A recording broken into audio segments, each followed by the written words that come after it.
They have owned the Big Ten Western Division since its inception, but Minnesota and Iowa are challenging. Wisconsin preview right here at MarkRogersTV, the voice of college football, next.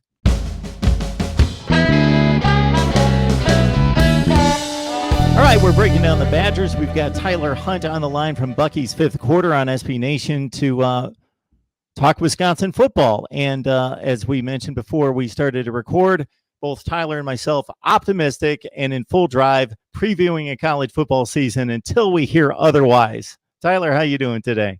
I'm good. Yeah, gotta keep on going as if everything's going on schedule. I know the Badgers have lost out on a few big games in the non-conference, but do what we can, and hopefully we'll have some college football this fall here.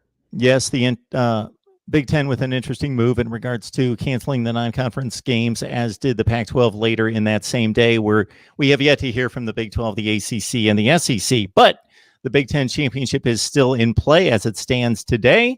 Jack Cohn completed 70% of his passes last year, had a fine touchdown to interception rate of 18-5.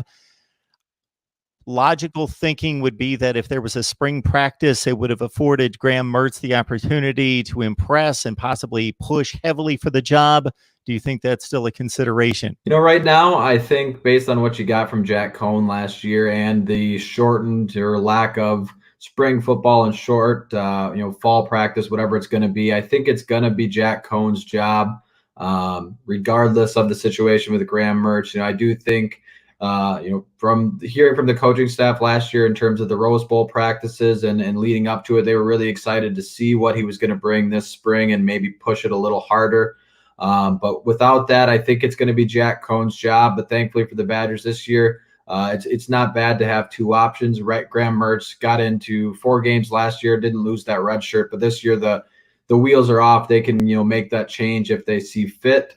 So if anything, if the offense isn't explosive or things start to not work, they can always make that switch to Graham Mertz if they need it. But I think Jack Cohn had a tremendous year last year. Probably doesn't get as much credit from Badger fans as he deserves, but it'll be interesting to see what he brings, in a senior season, even if it's condensed that way. The running back position has been as strong as any in the nation. It could be argued going back to Ron Dane, and reliable, capable, up to great all-time status has been in play for this string of running backs. Again, going back to Dane in the mid-90s. The latest may be difficult to replace, though. Jonathan Taylor was just a monster, of course, accounted for 26 touchdowns.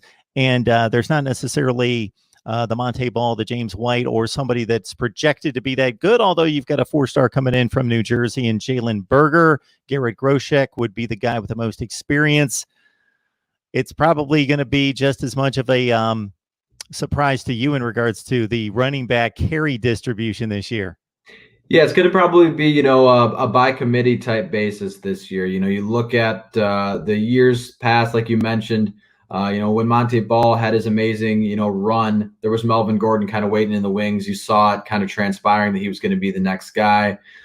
Corey Clement had that year, and then Jonathan Taylor kind of splashed onto the scene after that. And but this past couple seasons, you haven't seen a lot of other running backs be not developed, but worked into the fold. You've got Jonathan Taylor for 3 years. You're going to want to get him as many carries as you can, but he's gone. So who takes over is going to be a question mark. You've got Nakia Watson, a guy that got a little bit of carries last year, but didn't really take the steps that I think the coaching staff probably wanted to see from him. And then you've got Garrett Groshek, and then, like you mentioned, Jalen Berger's a young guy. Julius Davis is another kid that battled through injuries last year. But I think the guy that really might be a surprise is Isaac Guerrero for the Badgers. Kind of been that wide receiver, running back, trying to find him a spot, but his speed and athleticism is really something where if there's a guy that makes a splash and really picks up some carries that's maybe off the radar, he could be one as well. Danny Davis and Kendrick Pryor are two players that have certainly played on the big stage and in meaningful games and been productive in spots. The Orange Bowl of 2 years ago comes to mind against Miami, actually, the conclusion of 2017. No Quintez Cephas.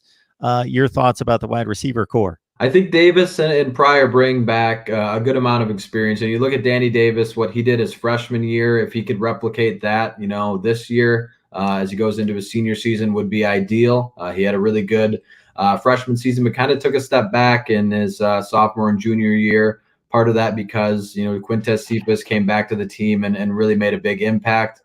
Then you look at Kendrick Pryor, probably going to be worked into the slot a little bit more this year. Good spot for him. But after that is really where the question marks start to pop up. I think you'll see bigger years from Davis and Pryor, but the guys behind that, whether it be a senior-laden guy in Adam Krumholtz or Jack Dunn, or if you go with a younger guy and AJ Abbott, Taj Mustafa, some unknown names probably outside of Madison and Wisconsin, but guys that are definitely going to have to step up. Part of that receiving game will be helped by, a healthier Jake Ferguson again this year at tight end, but there's definitely going to be some catches and some, passes that are going to have to be, made up for with the departure of Quintez Cephas, because he had a tremendous, season back in Madison last year. Folks, if you've been paying attention, not to just what's been said, but the look of the set, we could play kind of a where's Waldo, who's Waldo kind of thing. And you could let us know in the comment section if you've noticed anything that's more appropriate now for our Wisconsin preview with Tyler here at Mark Rogers TV, the voice of college football. The offensive line, is the offensive line. It's one of the groups. It is the group when it comes to offensive line play that is first and foremost at the forefront of any college football fan's mind. You lose a great one, and in each unit on the offense, you lose your top player.